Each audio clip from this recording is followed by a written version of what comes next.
नमस्कार साथियों। तो कैसे हैं आप। आज हम बीए फाइनल ईयर PS05 के मॉडल पेपर देखेंगे।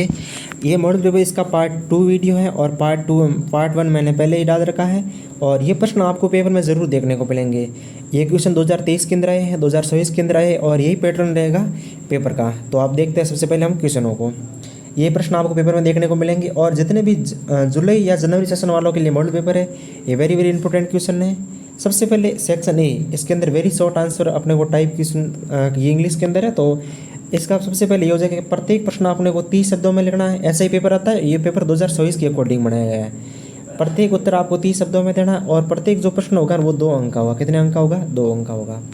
तो क्वेश्चन नंबर 1 देखते हैं। सबसे पहले आधुनिक राष्ट्र राज्य क्या है? आधुनिक राष्ट्र राज्य क्या है? तो आधुनिक राष्ट्र राज्य वह राजनीति इकाई है जिसमें एक सीमित क्षेत्र, स्थायी जनसंख्या, सबबूत सरकार और अंतर्राष्ट्रीय मान्यता होती है। कि कहने का मतलब है कि आधुनिक राष्ट्र राज्य क्या है? तो जिसके अंदर वो एक है जिसके अंदर सीमित क्षेत्र होता है, स्थायी जनसंख्या होती है, सबबूत सरकार होती है और अंतर्राष्ट्रीय मान्यता होती है। अगर किसी देश को मान्यता है तो कैसे हो सकती है? वहाँ की सीमित क्षेत्र होना चाहिए, उसकी सीमा होनी चाहिए और स्थायी जनसंख्या होनी चाहिए और वहाँ की सरकार मजबूत होनी और अंतर्राष्ट्रीय मान्यता होनी चाहिए।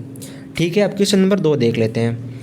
अधिकारों की 2 विशेषताओं का उल्लेख कीजिए। अधिकारों की 2 विशेषताओं का उल्लेख कीजिए। तो अधिकारों की 2 विशेषता कौन सी हैं? तो सबसे पहले एक हो जाएगी हमारी, अधिकार व्यक्ति को समाज द्वारा दिए जाते हैं। अधिकार जो है व्यक्ति को समाज द्वारा दिए जाते हैं। और 2 नंबर अधिकार हो जाएंगे, अधिकारों का प्रयोग कानून के अनुसार ही होता है। ये अति महत्वपूर्ण प्रश्न है जो एग्जाम में बार बार पूछे जाते हैं। ये प्रश्न आप रट लेना, मैंने ऑलरेडी हाईलाइट कर रखा है। ये आप क्वेश्चन रट लेना, किसी भी हाल के अंदर ये क्वेश्चन पूछे जाते हैं। और सबसे पहले मैं एक आपको बता देना चाहता हूँ कि हमारा आप टेलीग्राम जरूर ज्वाइन कर लें। वीडियो में डिस्क्रिप्शन में लिंक दे दूंगा, आप टेलीग्राम को जरूर ज्वाइन कर लें। क्वेश्चन नंबर 3 है, राजनीतिक स्वतंत्रता की परिभाषा दीजिए। ये वेरी वेरी इंपॉर्टेंट टॉपिक है। राजनीतिक स्वतंत्रता की अपने को परिभाषा देनी है। तो राजनीतिक स्वतंत्रता क्या है? तो इसकी परिभाषा देखते हैं कि राजनीतिक स्वतंत्रता का अर्थ है कि नागरिकों को शासन में भाग लेने की स्वतंत्रता, जैसे मतदान है, चुनाव लड़ना है, विचार व्यक्त करना है। ये क्वेश्चन ज़्यादा ईजी है, देखते हैं कैसे है कि राजनीतिक स्वतंत्रता की परिभाषा क्या है। तो कि नागरिकों को शासन में भाग लेने की स्वतंत्रता होती है, जैसे कि मतदान है, चुनाव लड़ना है और विचार व्यक्त करना है। ये नागरिक के अधिकार होते हैं। क्वेश्चन नंबर 4 है, अरस्तु के अनुसार दास कौन है? अरस्तु एक आपके टॉपिक लगा था, अरस्तु। तो अरस्तु के अनुसार मैंने हाईलाइट ऑलरेडी कर रखा है। अरस्तु के अनुसार दास वे व्यक्ति हैं जो अपने विवेक से निर्णय नहीं ले सकता, जो किसी अन्य के अधीन स्वाभाविक रूप से होता है। ये क्वेश्चन नंबर हमारा 4 हो गया। क्वेश्चन नंबर 5 देखते हैं, मानव प्रकृति पर मैकियावेली के विचारों की विवेचना कीजिए। मानव प्रकृति पर मैकियावेली के विचारों की विवेचना करनी है। तो मैकियावेली के अनुसार मानव स्वभाव स्वार्थी, धोखेबाज और सत्ता लोलुप होता है और इसलिए शासक को व्यवहारिक होना चाहिए। क्वेश्चन नंबर 6 है, मार्क्स के किसी 2 योगदानों का उल्लेख करना अपने को। तो 2 योगदान हो जाएंगे, ऐतिहासिक भौतिकवाद का सिद्धांत, ऐतिहासिक भौतिकवाद का सिद्धांत और वर्ग संघर्ष का सिद्धांत। अब हमारे यूट्यूब चैनल को जरूर सब्सक्राइब करना और वीडियो को आप लाइक जरूर करना। आप वीडियो देख लेते हो और लाइक नहीं करते हो तो प्लीज़ आप लाइक जरूर कर लें। क्वेश्चन नंबर 7 है, वैश्वीकरण की परिभाषा दीजिए। वैश्वीकरण क्या है? तो इसकी परिभाषा देनी है कि वैश्वीकरण का अर्थ है कि दुनिया के देशों के बीच आर्थिक, सांस्कृतिक, राजनीतिक एकीकरण और परस्पर निर्भरता की प्रक्रिया है। आप टेलीग्राम जरूर ज्वाइन कर लेना और वीडियो को लाइक और चैनल को सब्सक्राइब जरूर कर लेना। क्वेश्चन सेक्शन बी देखते हैं। तो बी में क्या है कि आपको प्रत्येक प्रश्न 200 शब्दों में देना और प्रत्येक जो क्वेश्चन होगा ना वो 7 अंक का होगा। मैं यहाँ पे आपको 7 के 7 क्वेश्चन सॉल्व करवाऊंगा और उसमें से आपको 4 क्वेश्चन करने होते हैं और प्रत्येक प्रश्न होगा 7 अंक का होगा। मैंने अलग से हाईलाइट कर रखा है। तो राजनीतिक क्वेश्चन नंबर 1 है, राजनीति की परिभाषा दीजिए तथा राजनीति के विभिन्न प्रकारों की विवेचना करनी है अपने को। तो आपने को 200 शब्दों में देना है। तो इसका आंसर हो जाएगा, राजनीति वह प्रक्रिया है जिसके द्वारा समाज में सत्ता प्राप्त करने, प्रयोग करने और बनाए रखने का कार्य करता है और इसके प्रकार निम्न है। तो कौन से प्रकार निम्न देखते हैं। तो व्यवहारिक राजनीति, इसके एक प्रकार हो जाएगा व्यवहारिक राजनीति और दूसरा हो जाएगा सैद्धांतिक राजनीति। व्यवहारिक राजनीति, सैद्धांतिक राजनीति और स्थानीय, राष्ट्रीय और अंतर्राष्ट्रीय राजनीति हो गया।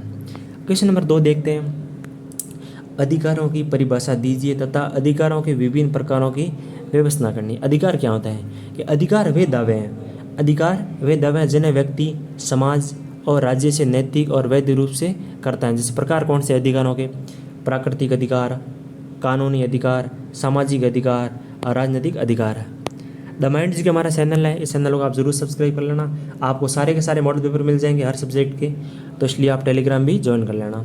आधुनिक राज्य के बदलते स्वरूप का परीक्षण कीजिए। क्वेश्चन नंबर 3 है, आधुनिक राज्य के बदलते करने का अपने को स्वरूप का परीक्षण करना है। तो आधुनिक राज्य, अब न्यूनतम सरकार ने कल्याणकारी राज्यों में परिवर्तन हो गया है। अब ये केवल कानून व्यवस्था नहीं है बल्कि शिक्षा, स्वास्थ्य, विकास और सामाजिक न्याय को भी सुनिश्चित करता है। कि आधुनिक राज्य के बदलते का स्वरूप क्या है, कि आजकल क्या हो गया कि परिवर्तन कैसे हो गया? अब केवल कानून व्यवस्था नहीं है, यहाँ पे शिक्षा भी हो गई है, स्वास्थ्य भी हो गया है, विकास भी होगा और सामाजिक न्याय को भी सुनिश्चित करता है राज्य। चैनल को आप जरूर सब्सक्राइब कर लेना। और क्वेश्चन नंबर 4 है, तो मैंने इंग्लिश में भी ऊपर दे रखा है, तो अपने को हिंदी के अंदर देखना है।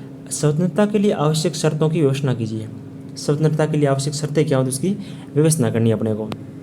तो स्वतंत्रता की आवश्यक व्यवस्था क्या है? तो 1 नंबर हो जाएगा कानून का शासन होना चाहिए, 2 नंबर पे हो जाएगा जनतांत्रिक शासन व्यवस्था होनी चाहिए, और 3 नंबर पे हो जाएगा शिक्षा का प्रसार होना चाहिए, और 4 नंबर पे हो जाएगा आर्थिक समानता होनी चाहिए।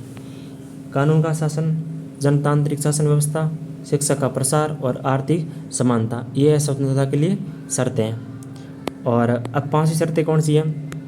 नागरिकों की जागरूकता। सबसे ज़रूरी इंपॉर्टेंट बात है कि नागरिक, उस देश के नागरिक जागरूक होने बहुत ज़रूरी है। क्वेश्चन नंबर 5 देख लेते हैं।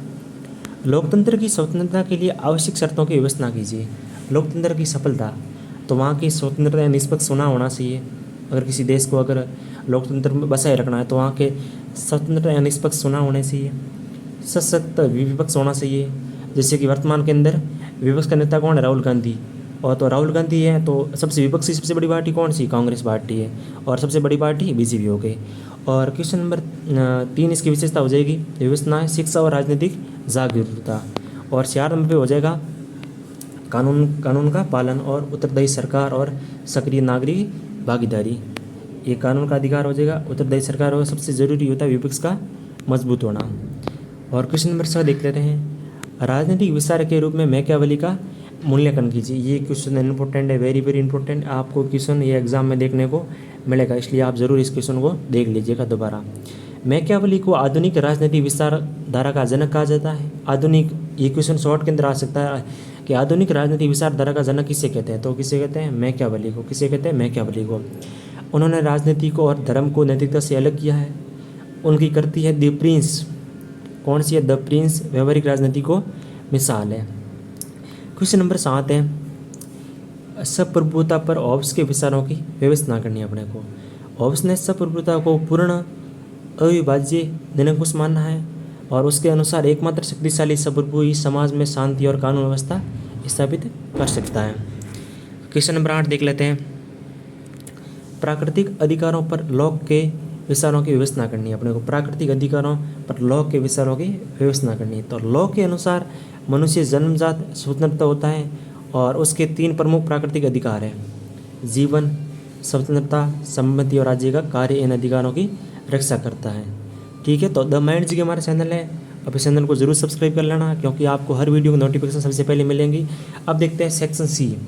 प्रत्येक प्रश्न आपको 5 शब्द में उत्तर देना है, और प्रत्येक प्रश्न है जो 14 अंक का है।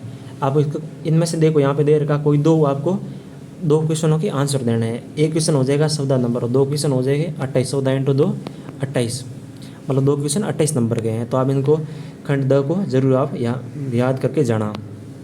राजनीतिक चिंतन को रूसों के योगदान की व्यवस्था कीजिए। राजनीतिक चिंतन को रूसों के योगदान की व्यवस्था करनी। तो उत्तर आपको संक्षेप में देना है कि सामाजिक राज समझौता का सिद्धांत, जन इच्छा का विस्तार, स्वतंत्रता और समानता का समर्थन, लोकतंत्र की आधारशिला, और शिक्षा और नागरिकता पर जोर।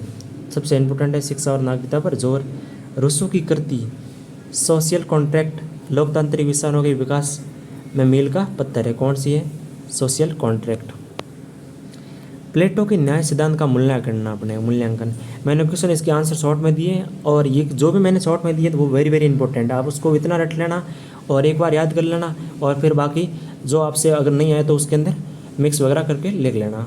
ठीक है, प्लेटो के न्याय सिद्धांत पर मूल्यांकन करना अपने को, प्लेटो के न्याय सिद्धांत पर अपने को मूल्यांकन करता है। तो उत्तर अपने को संक्षेप में देना है और मैं 5 शब्दों में नहीं दे सकता क्योंकि मेरे पास टाइम की कमी है। तो न्याय को समाज की विभिन्न वर्गों द्वारा अपने अपने कार्य में देखा जाना है, सबसे पहले ये बड़ी बात है। और आत्मा के 3 भाग हैं, कौन से? बुद्धि, आत्मा और इच्छा। आत्मा के 3 भाग कौन है? बुद्धि, आत्मा और इच्छा। और 3 वर्ग कौन है? दार्शनिक हो गया, सैनिक हो गया और उत्पादक। और आलोचना कितनी की है? 3 की। अव्यवहारिक वर्ग भेद को बढ़ावा देना। क्वेश्चन नंबर 11 है, क्रांति पर अरस्तु के विचारों का मूल्यांकन करना है। क्रांति पर अरस्तु के क्या विचार थे उसका मूल्यांकन करना है। तो मैं इंपोर्टेंट फैक्ट आपको बता लेता हूँ। इसके अंदर इंपोर्टेंट फैक्ट क्या है कि क्रांति का जागरण, सबसे पहले आपको हेडिंग लगानी, सबसे बड़ी चैनल लिखना क्रांति का विरोध। उसके अंदर लिखना 1 नंबर पे असमानता, असमानता के अंदर जो जो उसने अरस्तु ने बताए थे तो उसके अंदर वो लिखना है। फिर उसके बाद लिखना अन्याय, देश के अंदर कैसे लोगों के साथ अन्याय हो रहा है। फिर प्रकार और पूर्ण और आंशिक। फिर समाधान क्या है कि मध्यम वर्ग का सशक्तिकरण। आप इनको पूरा डिटेल में लिख लेना। और नीति संतुलन, संविधान और शिक्षा। क्वेश्चन नंबर 12 हो जाएगा, आधुनिक राज्य के उद्भव एवं विकास पर लेख लिखना अपने को। आधुनिक राज्य के उद्भव एवं विकास पर अपने को लेख लिखना है। तो उद्भव हो जाएगा, मध्यकालीन समाज में गिरावट आई थी, पुनर्जागरण और राष्ट्रवाद। विकास कैसे हुआ? संवैधानिक शासन आया, जनसंपर्क माध्यम का विकास हुआ, लोकतंत्र आया और कल्याणकारी राज्य हुए। सार्वभौमिक राज्य सार्वभौम, जनतांत्रिक, सामाजिक, आर्थिक और उत्तरदायियों से मुक्त हुआ। क्वेश्चन नंबर 13 है, अधिकित मूल्य के सिद्धांत पर मार्क्स के विचारों का विवेचना करनी। मार्क्स कौन है? मार्क्स। इसके संक्षेप में हम आंसर देख लेते हैं कि मजदूर को श्रम का पूरा मूल्य नहीं मिलता है। मजदूर को श्रम का पूरा मूल्य नहीं मिलता है। पूंजीपति शेष मूल्य रखता है और ये पूंजीवाद के शोषण का आधार है और ये सिद्धांत वर्ग संघर्ष की नींव है।